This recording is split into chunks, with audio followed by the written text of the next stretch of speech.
thank you very much for those warm introductory words, and thank you for the invitation, Khalid. It's a real privilege to speak to the Toronto Democracy Forum and to be connected to the important work that all of you as friends and allies of the World Anti-Extremism Network are supporting. I'm going to begin, however, with a confession of a small concern I had when I first got the invitation. While I have been sort of a charter member of the fan club for Khalid Ramizi and for Professor Ramizpour and the work that they've done through many years now, when I first heard the name World Anti-Extremism Network, I wasn't sure about it, because history has given us many examples in which accusations of extremism have been put forward very cynically, just to try to shut up dissenting opinions. One of my favorite political speeches in American history came from Barry Goldwater, who was called an extremist because he had a sincere belief that I'm sympathetic to, that as government expands rapidly, the rights and liberties of individuals tends to shrink. So Goldwater responded to those critics and sort of defended his extremism, saying, "Extremism in the defense of liberty is no vice, and moderation in the pursuit of justice is no virtue." And that Goldwater line, I think, reminds us that each of us has values that we hold as extremely important, and that can be a good thing. But I've come around to the wisdom of Khalid and his colleagues who have built this organization, because the extremism that we worry about today, it's not about strong convictions. It's about political movements that cannot tolerate dissent at all. The kind of extremist movements that hunted Khalid in 2021, I have very vivid memories of being in communication with him over Signal, trying to figure out if there was a way out for himself and for human rights defenders that were stuck in Kabul as the Taliban swept in. So what I believe unites all of us anti-extremists in this room is very simple: a belief in human dignity, and therefore in the freedom of conscience, and therefore an implied desire to keep state powers limited so that government can always be on the side of preserving rights and not infringing them. And I hope we also share one other thing. That's intellectual humility, the willingness to stay curious about how others see the world. To me, curiosity is essential to our task of persuading others to join our ranks, so we don't come across as dogmatic, like the illiberal extremists that we oppose. They meet new ideas with fear. Their instinct is not to debate differing opinions on their merits, but to focus on discrediting, deplatforming, or destroying those who give voice to those ideas, for the simple reason that their worldview cannot stomach dissent. As we meet here in late 2025, humanity faces a paradox. We've never been more connected, never been more capable of solving complex problems, but around the world, people are losing their confidence that problems can be solved in liberal democracies. And that's opened the door to illiberal regimes that promise a quick fix, but then use their powers in office to weaken the institutions that can guard against tyranny. This is the challenge that I see we must answer. And my central claim in this talk I've prepared is that if we want to meet the challenge of our time, and if we want to heal the world, we must do more than condemn injustice. That is an important part of the equation, but I don't think it's enough. I think that we have to focus on building. We have to be focused on building in unfree places and also in places that are mostly free. We have to get creative and act with urgency and demonstrate that positive change is possible. I feel like there's too many people right now who are saying our crisis is that people have lost their trust in our institutions. That's true, but I think you have to look at the bigger crisis, which is the declining trustworthiness of our institutions. I think we have to work on this, or people will wind up siding with the populist authoritarians who benefit from this vacuum of authority and trust. The sad thing is that I don't think there's a shortcut to building trust. It can only be rebuilt by doing the right thing over and over until reasonable people find that they come to have expectations that justice will be restored. The focus of my career, 28 years now at Atlas Network, has involved helping local change agents as they contribute to this massive project of advocating for better rules, better norms that respect individual freedom in their societies.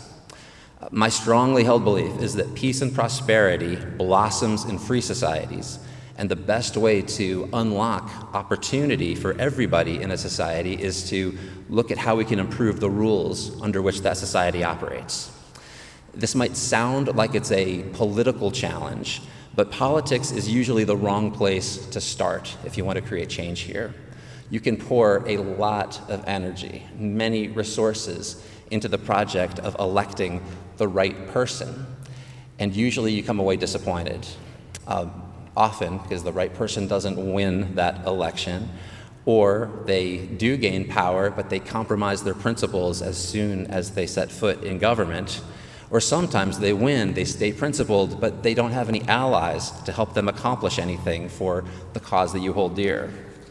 The more durable strategy is to build independent think tanks or similar civil society institutions that study problems carefully, propose evidence-based solutions, and explain those ideas to the public and to leaders in all political parties. Because if you do that patiently, good ideas will find champions. And in that way, your influence is bound to last no matter who holds office from year to year. To make this a little bit more concrete, let me share a couple of examples from partners that of Atlas Network I've gotten to work with through the years. In India, small entrepreneurs have been trapped in a maze of regulatory red tape. One of the obstacles they faced was a minimum capital requirement law, which required that before they could open a business legally, they needed to have a bureaucrat sign off and make sure that they had the sufficient amount of rupees in their bank accounts, and that level was way out of reach for many small entrepreneurs. This kept people in the black market or kept them looking to figure out how they could bribe officials. But one of Atlas Network's partners there in New Delhi has changed this. They led this campaign to rid the country of the minimum capital requirement so that, just like in Canada and the US, it's now up to the entrepreneur and her investors to decide whether or not they're ready to open their doors for a new business. It doesn't come down to the decision of a bureaucrat. In Brazil, we have a partner that's been focusing on the people that live in the favelas, the slums that have risen up outside of the city plans of different metropolitan areas. And because they've sort of emerged spontaneously, they're not recognized. They don't have zip codes. They don't have formal addresses. But without such things, individuals who live there can't receive mail, can't open a bank account, can't apply for a job online. So using technology, one of our local think tank partners has gone in and created a parallel system so that residents get an address that is recognized by different services across the city. So now they can direct an ambulance to the location where an ambulance is needed. They can order deliveries, other basic conveniences that were impossible until this change. And in Burundi, one of the poorest nations in Africa, we have a think tank partner that convinced the government to vastly simplify processes for cross-border trade. This is something that especially affected women who made their living by finding something that they could buy cheap on one side of the Burundi border and take into Rwanda or Congo and sell at a higher price. The problem was they had to get 14 different permits, and the people in government that were in charge of those processes felt they could act with impunity. So we heard just terrible stories of sexual abuse, of shakedowns for bribes that were just common until our Burundi think tank friends were able to convince the government to streamline the process to one permit that can be easily renewed. So now these women are able to preserve their dignity, earn a living, satisfy happy customers, everything you associate with flourishing free enterprise. Now, none of these changes that I've mentioned have made global headlines, But each of these reforms reveals a simple truth, that it is possible to change lives for better by working in the direction of freedom, by helping government understand how to be held accountable to better protect human rights. And each of these small wins, I believe, has the potential to accumulate and become bigger wins. Because history reminds us that nothing is inevitable. Autocracies feel permanent only when people believe there's no alternative. No one thought the Berlin Wall was going to fall until it did. And our task is to show through evidence that free societies can deliver what people want: dignity and order and opportunity. So how do we heal the world? As I see it, we help people move from anger to agency, because extremism thrives when people feel powerless. When people instead can start a business, when they can speak their minds, when they know what to do to hold officials accountable, and that they know that government is supposed to be restricted to a proper lane, people are empowered, and they no longer seek salvation from opportunistic politicians that promise the world at the expense of liberties. At that time, people become more immersed in the actual stuff of life, of earning a living to achieve outcomes for themselves and their loved ones. And they embrace the norms that let them prosper.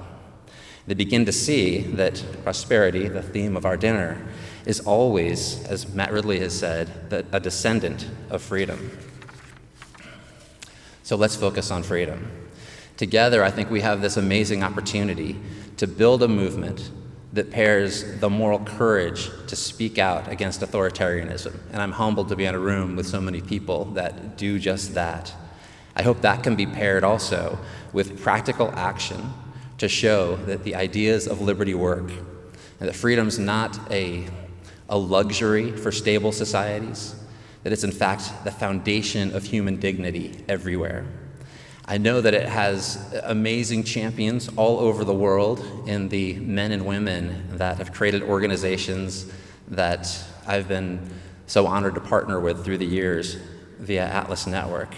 But this is a community that overlaps very much with what's being built here by all of you as friends of the World Anti-Extremism Network. And together, I know we can do wonders if we ignite this passion for human rights with the practical application of the principles of free societies. We'll be able to do more than just resist oppression. We'll be able to point to a better future and offer the world a real path to healing. Thank you very much for this opportunity to address you.